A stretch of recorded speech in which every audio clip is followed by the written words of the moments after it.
আমি বলতে পারি না, এটা ভুলার কথা না।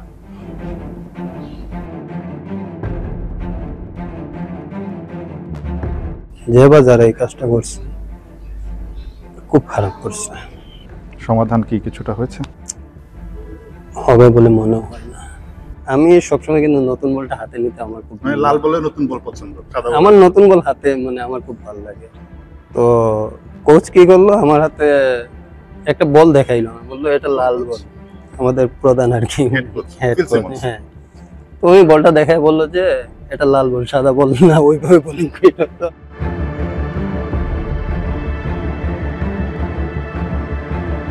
সবশেষ যেই আফগানিস্তানের বিপক্ষে বাংলাদেশ শারজায় সিরিজটা জিতেছিল, সেখানে তিনি ম্যান অফ দ্য সিরিজ হয়েছিলেন। তার আগে এশিয়া কাপের গুরুত্বপূর্ণ ম্যাচ যেটা আফগানিস্তানের বিপক্ষে ছিল, সেখানে ম্যাচ সেরা হয়েছিলেন।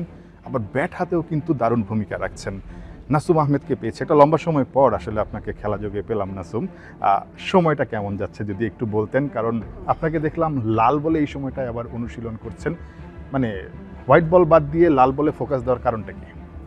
আসলে ফোকাস না, দেখেন আমার প্র্যাকটিস করা দরকার, আমি প্র্যাকটিস করতেছি। লাল বল সাদা বল এটা কোনো ইয়া না, আসলে আমার বোলিং করাটা জরুরি, আমি বোলিং করে নিচ্ছি। যখন লাল বলের কথাটা বললেন, একটু জিজ্ঞেস করি লাল বল নিয়ে আপনার প্ল্যানিংটা কি? আপনি তো আসলে ন্যাশনালে ভালো করেন, বা আমি এখন টি-20 ওয়ানডে খেলতেছি। তো লাল সবারই ড্রিম থাকে টেস্ট ক্রিকেট খেলার, মানে সবারই থাকে যে টেস্ট ক্রিকেট খেলবে। আমারও ড্রিম আছে, আর বিশেষ করে আমার কোচেরও চাওয়া যে উনি আমাকে একবার হলো লাল বলে দেখতে চায়। বাট ওই সুযোগটা কবে আসবে আমি জানি না, বাট ইনশাল্লাহ আমি আমার সর্বোচ্চ দিয়ে চেষ্টা করতেছি, যখন সুযোগ আসে তখনই খেলবো। ওয়ারিড হওয়ার কিছু নেই। বাট আপনি যখন এই যে লাল বলে প্র্যাকটিস করলেন, হাসান মুরাদের তো অভিষেক হয়েই গেল আসলে, আপনিও নিশ্চয়ই সেই স্বপ্নে বিভোর আছেন, কারণ সবারই আসলে টেস্ট ক্রিকেট খেলার স্বপ্ন থাকে, যেটা আপনি বলছিলেন।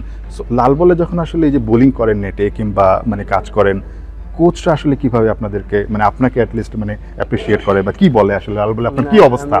আমি সবসময় কিন্তু নতুন বলটা হাতে নিতে আমার খুব মানে লাল বলে নতুন বল পছন্দ, আমার নতুন বল হাতে আমার খুব ভালো লাগে। তো কোচ কি করলো, আমার হাতে একটা বল দেখাইলো, বললো এটা লাল বল। আমাদের প্রধান আর কি হেড কোচ। হ্যাঁ, তো ওই বলটা দেখায় বললো যে এটা লাল বল, সাদা বল না, ওইভাবে বোলিং করতো। আমার হাসি উঠে গেছে। তো আমি মনে করলাম আমার তো জায়গা একটাই, বলতো ওইখানেই হ্যাঁ, ওই জায়গায় তো বলটা ফালাইতে হবে, ওই লেন্থেই তো ফালাইতে হবে। হয়তোবা সাদা বলে একটু ডিফারেন্ট জায়গায় আমার হিট করে, বাট ওইটা কি একটা জায়গায় যত বেশি মার্জিন বাড়ানো যায় তত ভালো হয়। তো আমার আসলে অনেক হাসি উঠছে, কারণ হাসি উঠছে এই কারণে, দেখেন আমি অলরেডি প্রায় 40-42-এর মতো আমি ফার্স্ট ক্লাস ম্যাচ খেলে ফেলছি 2010-11 আমার টিম। 150টার মতো উইকেট আছে, আমার রানও প্রায় 1000 মতো আছে। তো বিশ্বাস করেন ওইটা আমার সবচেয়ে মজার একটা মুহূর্ত ছিল। ঠিক এশিয়া কাপে যাওয়ার আগে আপনার সঙ্গে আমার ফোনে আলাপ হচ্ছিল, তো খারাপ সময় যাচ্ছিল তখন একটা, সবাই জানে আসলে সেটা কি, এটা নিয়ে আসলে আলাদা করে বলার কিছু নেই। তারপর আপনি যদি কিছু বলতে চান বলতে পারেন।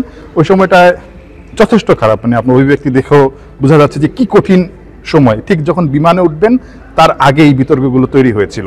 আপনি আমাকে একটা কথা বলেছিলেন যে নাহিয়ান ভাই, যদি আমি সুযোগ পাই, যদি টিমে আমাকে একাদশে রাখে, আমি 100% না, আমি 200% দিব, এবং আমি অতীতের সব পারফরমেন্সকে ছাড়িয়ে যেতে চাই। এবং প্রথম ম্যাচেই কিন্তু আপনি সুযোগ পেয়ে ম্যান অফ দ্য ম্যাচ হয়েছিলেন এশিয়া কাপে।